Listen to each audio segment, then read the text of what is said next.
This is an opportunity for all of us to learn from your experiences, learn from what one of the largest conglomerate, or I would say one of the largest public sector enterprise working in India, and to really responsibly working in terms of how other businesses can replicate different models that you are emulating in sustainability, in social impact, and other areas. While I will take this opportunity to introduce you more when I start my fireside chat, but I would take this is time to really give this forum to you and talk more about the work that you have been doing through your CSR and social impact services, and probably how you are really looking at sustainability and couple of other challenges which are arising to different type of interventions which happens in the entire sector. Then I will open the forum with question and answer, a couple of questions from my side, which are more aligned towards current challenges in the entire ecosystem, few of the experiences that you have learned in last couple of years while implementing projects and programs from multiple sectoral partnership. And then we'll start a couple of questions from audience side as well. So I open this forum with your keynote address, and then I will briefly introduce you to the forum on larger side. Thanks a lot.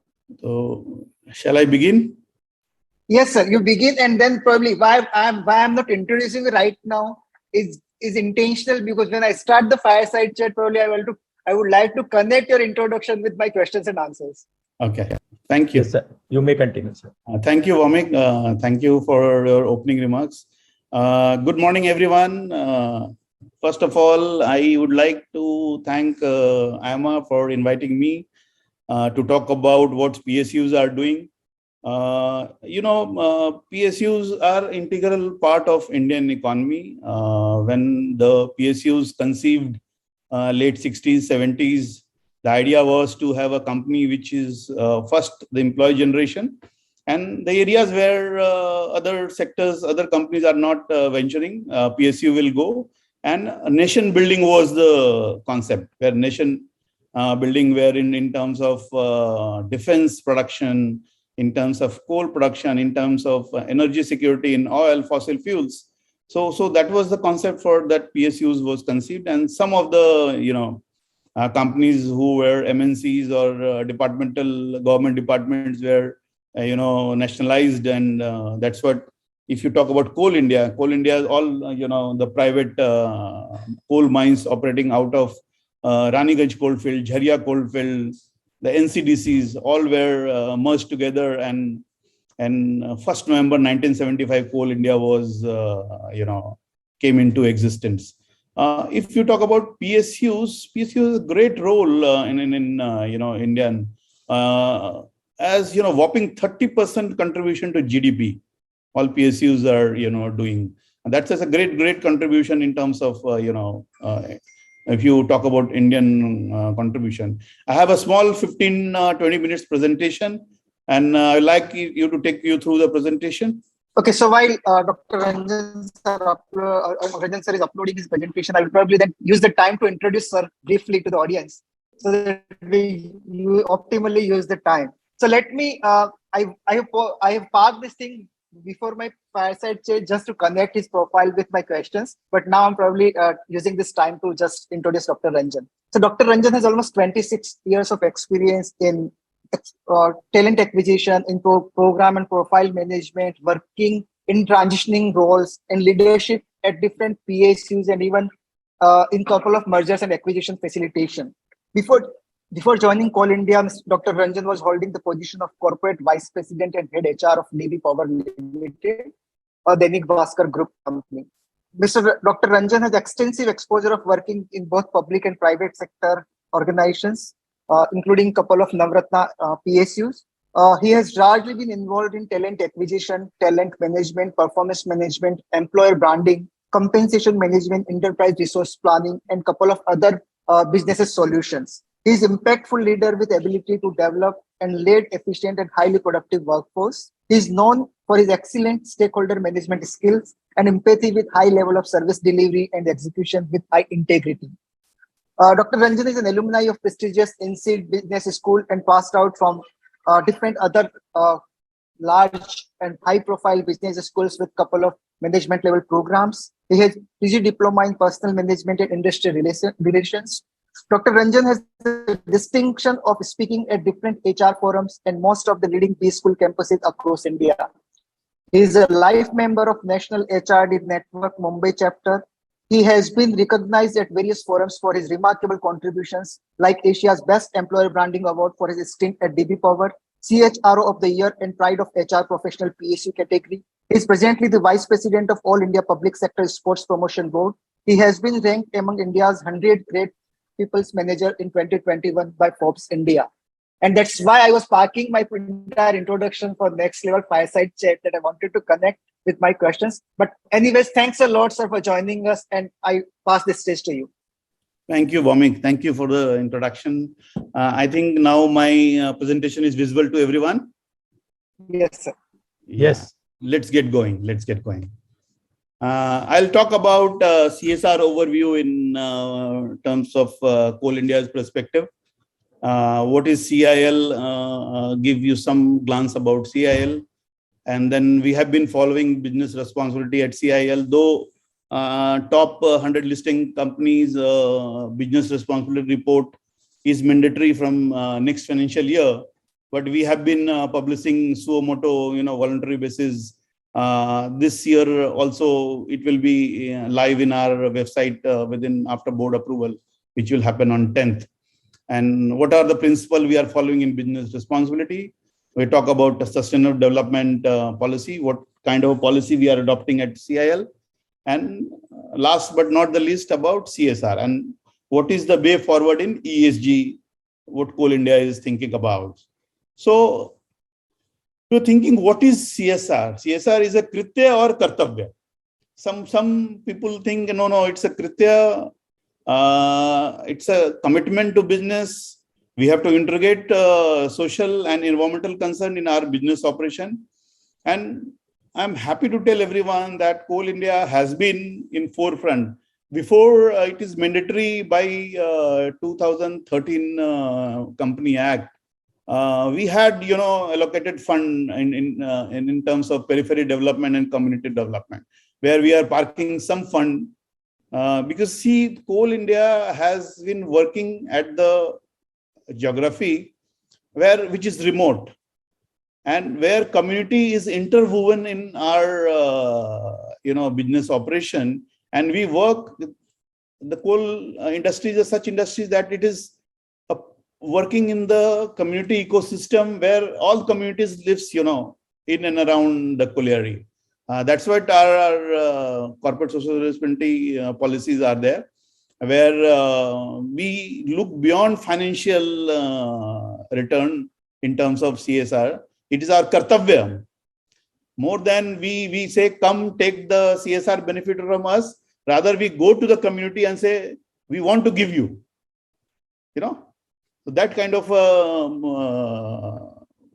feeling we have in Coal India about CSR, and perfect balance between people, profit, and planet. In India is, I think, maybe very few countries or only countries where CSR has been mandated by a law or by an act. In most of the company, they put their business responsibility or social responsibility. They also do, but in a different form. So I'll say, thankfully, India being the largest population, and everyone need to come forward wherever they are. They can serve the community. So it is imperative part of the corporates, and corporates like Coal India who works largely with the population which is I can say remote and away from the city. If you see the report of CSR portal, I was just going through CSR portal where the data of last year's CSR was mentioned.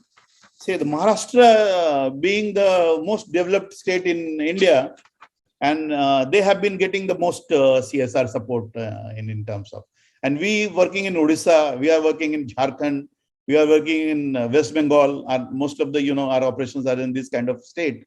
So they need more, and I'm proud to say that Coal India has been a pioneer in this kind of a population where tribal population, population which, if you say the income group, low income group people are in that kind of geography. And overall, the corporates, the kitty has reduced in terms of what were there is in 2021 and what was there in 2022. So 2021 corporates expense around more than 24,000 crores, but it sharply declined in 21-22, where the amount expended has dropped 1/3, around 8,800 crores. So we need to tighten our shoes and tighten our belt, so that the amount which is meant for CSR expenditure, again, I'm sure we are now over pandemic. Pandemic is behind us. So again, the corporate India will bounce back in terms of CSR expenditure. And we have, like any other mandate on CSR, 2% of average 3 years profit. But we have gone ahead, one step ahead. What we have done is that some of our subsidiaries were in loss. When this policy came in 1st January 2014 about CSR mandate, so some subsidiaries were in loss. So what we said, we will have one more parameter added in our CSR spend. We will also peg 2 rupees per ton production. Even if our subsidiaries in loss, we will say 2 rupees per ton of production, whichever is more, 2% profit or 2 rupees ton.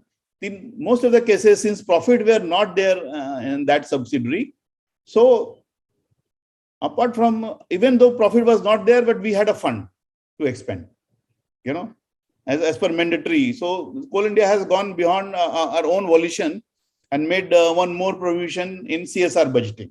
So that's a good part, we have done. If you see CSR spend, this is the data we have taken from CSR portal, National CSR portal, which is Coal India was not mentioned there. You can see Coal India is the 3rd largest corporate in India. Okay. And we are in third position if you take Reliance Industries and Tata Group altogether, where we have expended around more than 550 crores. And this is our 2021 data, where we have. So it's a large budget we need to expend, and Coal India is expending in terms of. And we are in the 3rd in the position of corporates in India. And if you talk about PSUs, only we are the topmost PSUs. If you take all our subsidiary and Coal India together, we have, I will talk about the Coal India in my next slides, about how Coal India is structured and how many subsidiaries we have and how many JVs we have. We have subsequent slide on it. But just to tell you everyone that Coal India has been the largest PSU who has, with the budget of more than 550 crores. And after me, after Coal India, we have ONGC, Indian Oil Corporation, NTPCs, they were there after us. So you can imagine the significance what Coal India brings in terms of CSR expenditure to our operation area. And we have also mandated that 80% of our CSR, we will expend within 25 kilometers of our operation area. That's a mandate we have given to, our subsidiaries.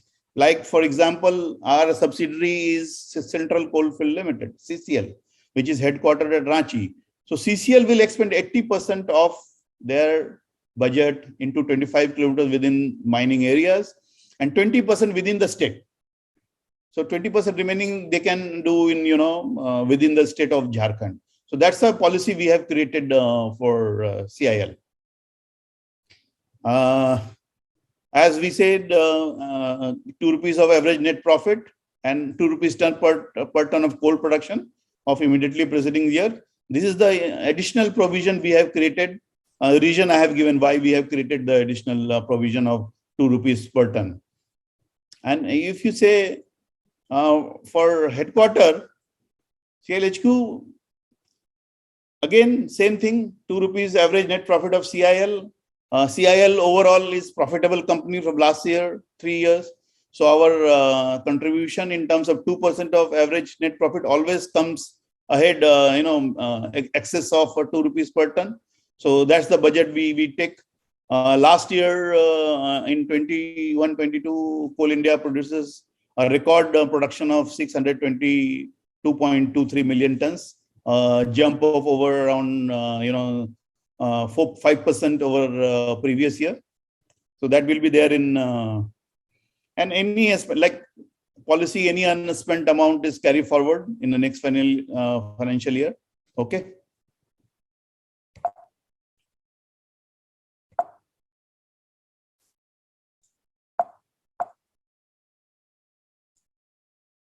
And it's moving. Yeah. Let's talk about Coal India as a whole. Coal India is a Maharatna Central Public Sector Enterprise, and this was Government of India has conferred this Maharatna status to Coal India. Coal India was, as I said, nationalized in 1975. Coal India came into existence on 1st November 1975 by nationalizing private mines of Raniganj, Jharia, and National Coal Mine, Authority, which was created before in 1972-73 to acquire all private sector mines. So altogether, Coal India was formed, and it came into existence. The production, the most important part, only 79 million tons, single, less than 100 million ton in double-digit production. And over the years, by opening new mines, investing in technology, mechanization, and made Coal India in 2022 as a pure play largest coal company in the world. Though China produced 5 times more than India, but no single company produced this kind of, this amount of coal in the world. So we are the largest coal mining company in the world.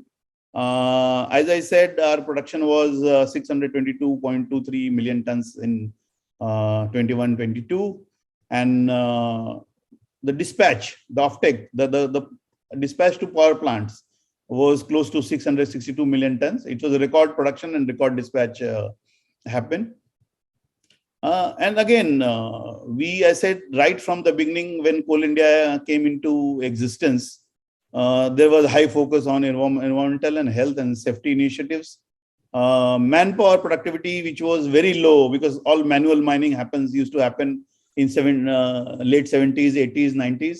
So we are introducing continuous mechanization, all high-tech mining equipments, so that manpower productivity has improved considerably.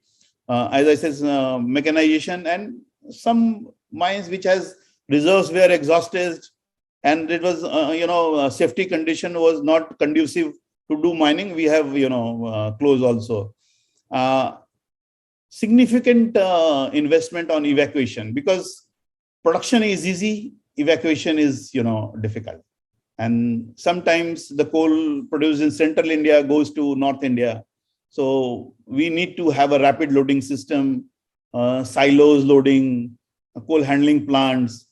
So in subsequent slide, we said we have invested around 14,000 crores in first mile connectivity, where the coal transportation will happen not through road, because if we take, the chances of pollution is more when coal is transportation by road.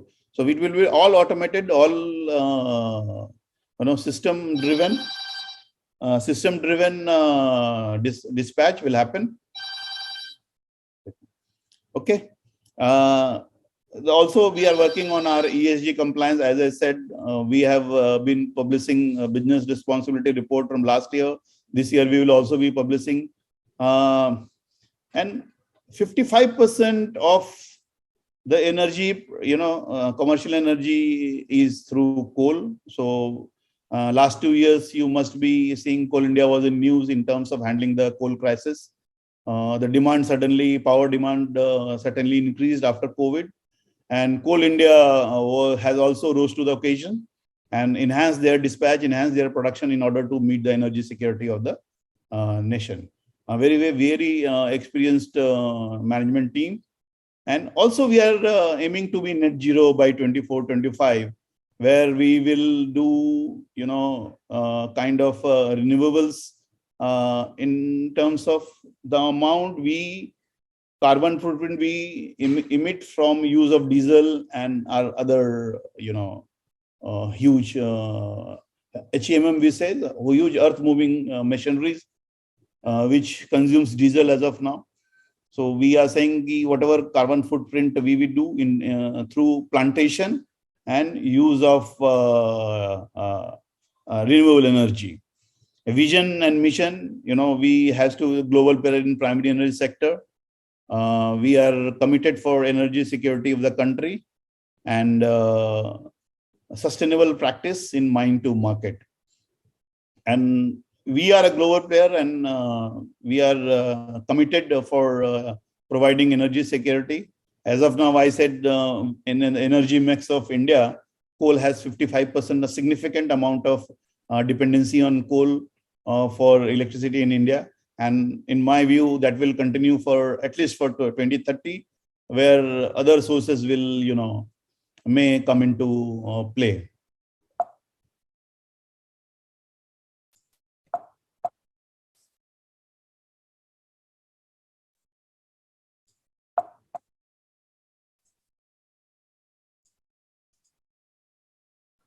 This is about the structure of Coal India. Coal India is owned by central public sector, owned by Government of India, has more than 66% of shares, and Government of India holding through Ministry of Coal. And one interesting thing, I just like to tell the audience, India has the only country where the coal ministry is there. No other countries. UK used to have, but they have significantly, closed their coal assets, coal mining way back 5-6 years back. So UK has no more. So the only India is a country where coal ministry, a dedicated ministry of coal is there. Okay. We are the listed company. So with investor around 34% share is with our investor. And we have 8 subsidiaries, direct subsidiaries, which is 7 coal producing subsidiaries, and CMPDIL. CMPDIL, which is the headquarter at Ranchi, is our captive consulting company, which is involved in mine planning and mine development. And we have one subsidiary in Northeast, which is NEC, Northeast Coalfield Limited, which is directly under Coal India. We manage NEC through Coal India. And 2 new subsidiaries has been created for our foray into renewable energy. CIL Navkarniya Urja Limited and CIL Solar PV Limited. Through CIL Navkarniya Urja, we will be venturing into renewable power implementation. And for solar wafers manufacturing, there's one subsidiary has been created. And every subsidiary has also some of joint venture company, like Chhattisgarh East Railway Limited, which is a joint venture with railways to, get into railway line commissioning. And Chhattisgarh East West Railway Limited, which is more into, developing infrastructure for coal evacuation. Same way, Coal India has also 2 joint venture, HURL, Hindustan Urvarak Rasayan Limited, where IOC GAIL is the partner, where we have developing all, erstwhile fertilizer refineries of Hindustan Fertilizer Corporation. We have taken 4 projects under this. One Gorakhpur plant is operational. Another plant is 60-70% work is done, and it will be ready.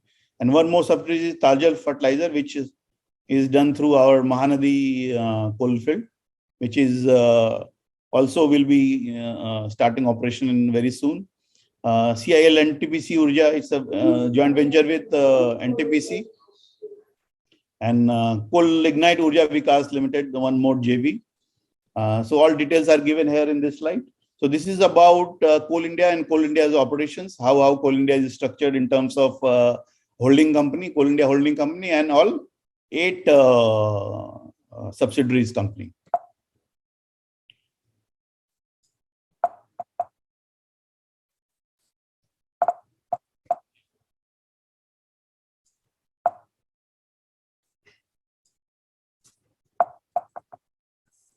Why not moving?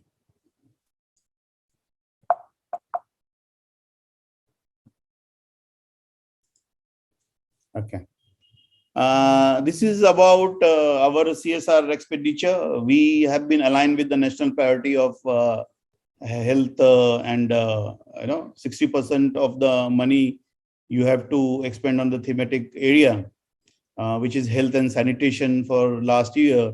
So you can see the last 5 years expenditure we have given.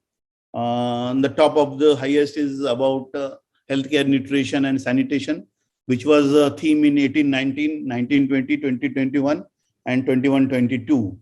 So there is a considerable improvement in terms of expenditure. What we have done in 17-18 is 93.36 crores, which was in 21-22 rose up to close to 400 crores. Similarly, in education and livelihood, which was theme in thematic theme in 18-19 and 19-20. So if you see, the expenditure was more because that was in the theme. In 17-18, it was 256.83 crores, and which was reduced because it was taken out from the theme. So in 21-22, we have expended 78.87 crores. And I'm happy to tell you that every year, last 5 years, we have expended 130% of the mandated, as per 2% contribution of the profit. We have always been 130%, but we have spent more than what is prescribed in the law. So that's a good thing. And in COVID-19 period, we have made significant contribution. I have one slide to tell you what we have done in the COVID. Last 3 years has been challenging for everyone. So for us also, because we are a manpower intensive company, we have as of now 250,000 workers and 16,000 officers. We are one of the largest employer in India, maybe second largest employer after railways. I'm not sure about it, but a large manpower intensive company.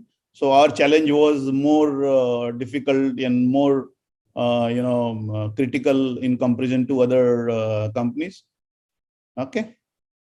So let's move on.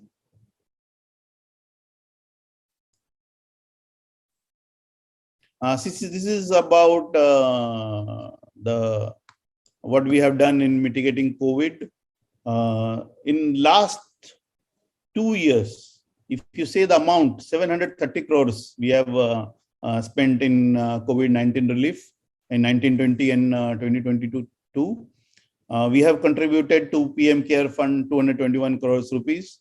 And we were one of the first companies who has done the contribution. When PM Cares was formed and companies were requested to donate, and I'm happy to tell you that we were the first few companies who took initiative, and we have contributed 221 crores. And apart from that, 1 day salary, voluntarily every employees, even 1 day salary of close to 275,000 workers comes to around 50 crores. So we have 1 day salary we have contributed.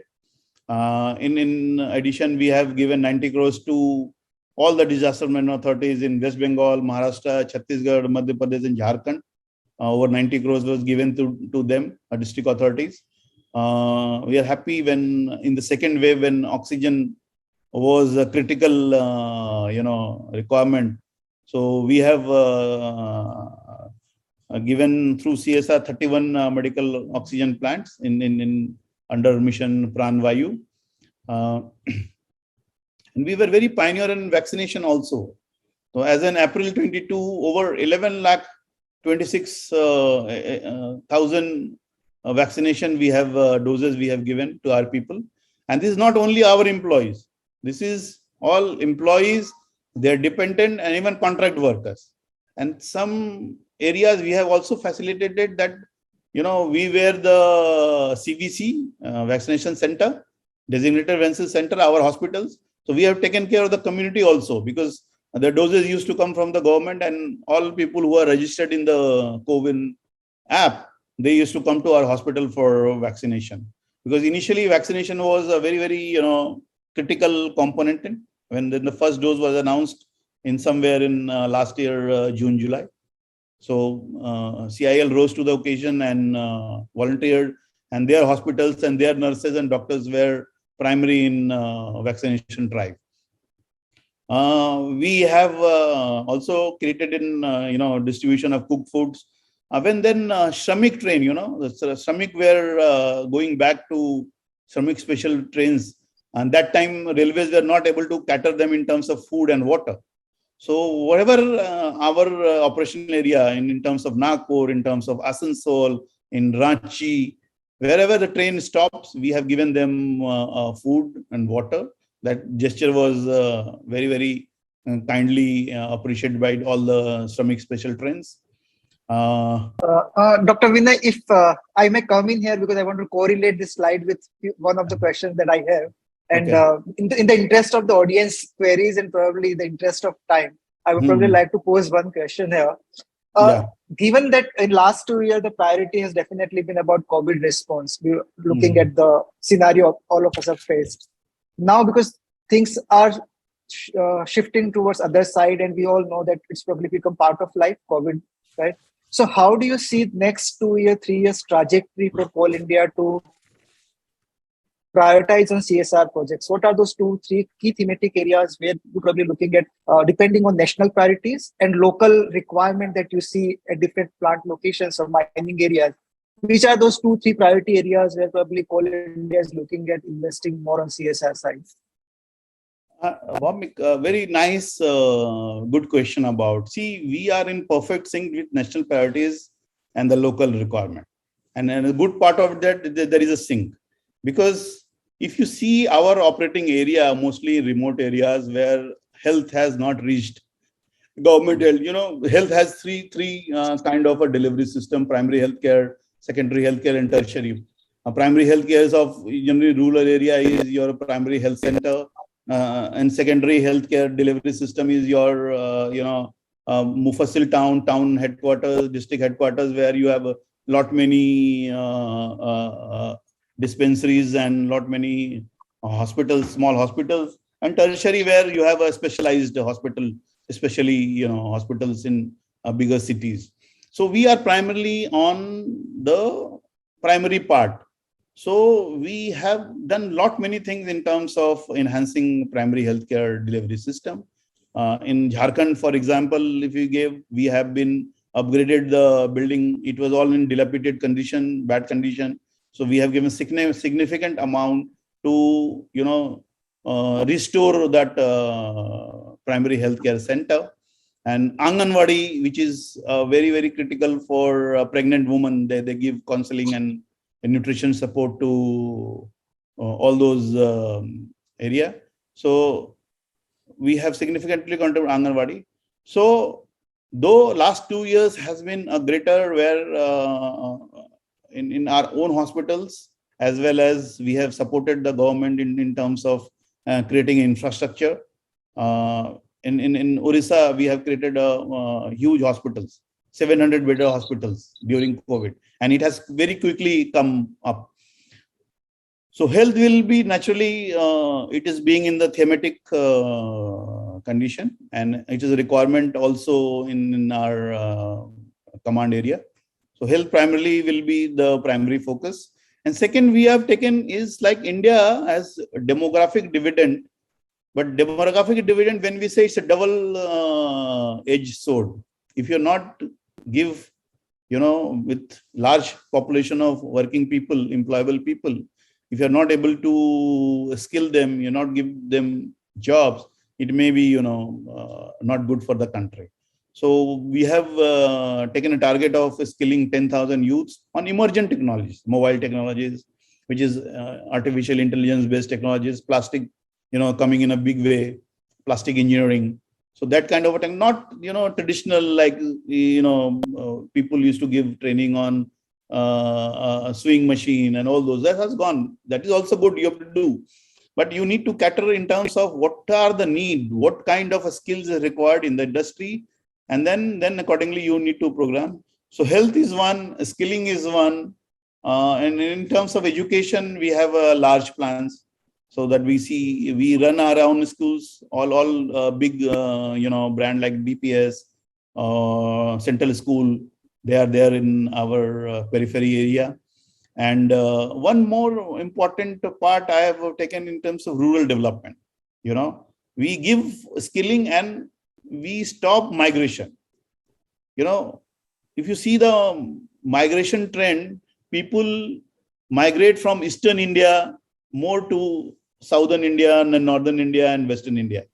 Eastern India people, if you see the migration workers figure, so we say major chunk belongs to Eastern and Central and part of worker. So, and we are operating in this kind of a area.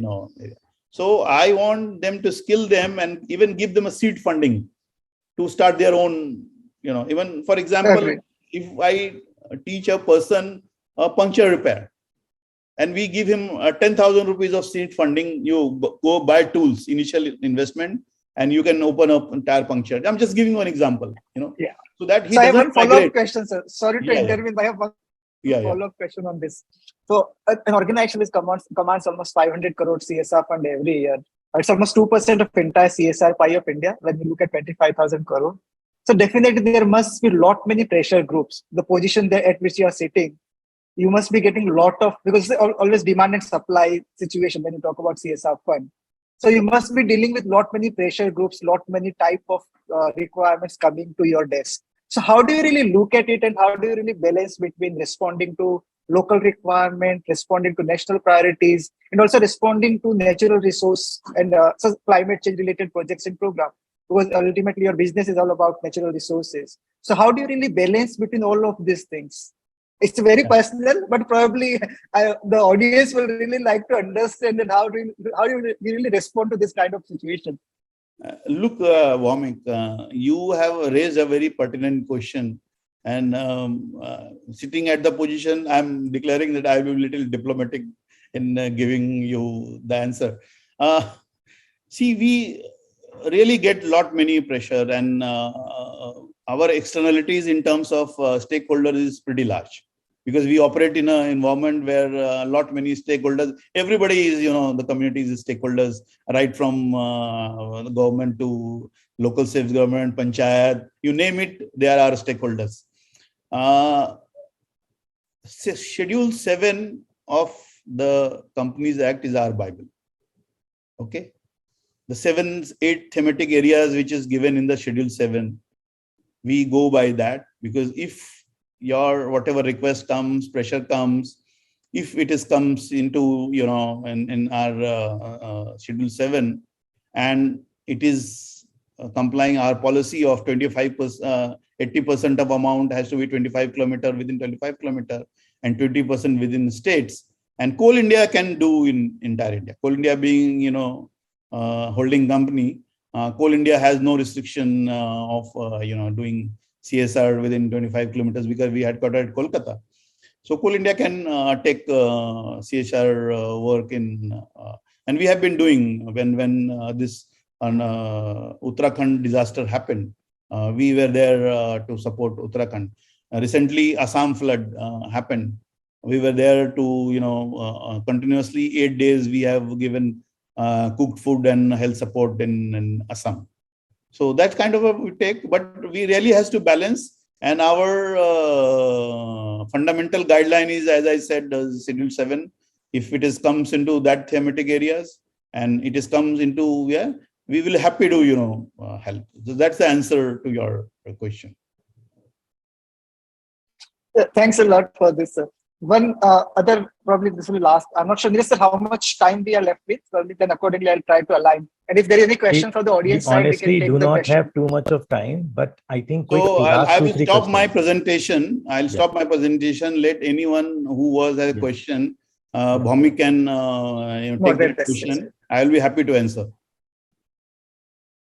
So probably I will take one question from the entire CSR fraternity and business Okay. leaders side. Okay. So you have been both in private sector and public sector for the last 26 years. And you have been commanding a position where you have really been interacting with all cross vertical departments in various organizations. So what has been your personal learning when you are managing this large companies portfolio in terms of that it has been personally rewarding? We know that the work that we are doing in CSR is definitely rewarding for the community. But as a professional, how you really look at it as a satisfactory work happening, and also as a professional, the social impact work really gel well with the entire philosophy that you are looking at in the position that you are sitting right now. And a message for our CSR fraternity as well, for both from private and public sector. First, we need to happen that CSR is not, come and take CSR. It's go and give CSR. I believe in this policy. That's our duty as a professional sitting at the helm of the affairs, that we take care of the community, the entire ecosystem where we are operating, that we need to take care. And I firmly believe that we has to do more auditing and budgeting and evaluating what impact our CSR has been, creating. Since we are, as you said, sitting in large budget, we have like in 21 amendment, the impact, CSR impact study you need to do. So we are very serious about it. We are very serious about it.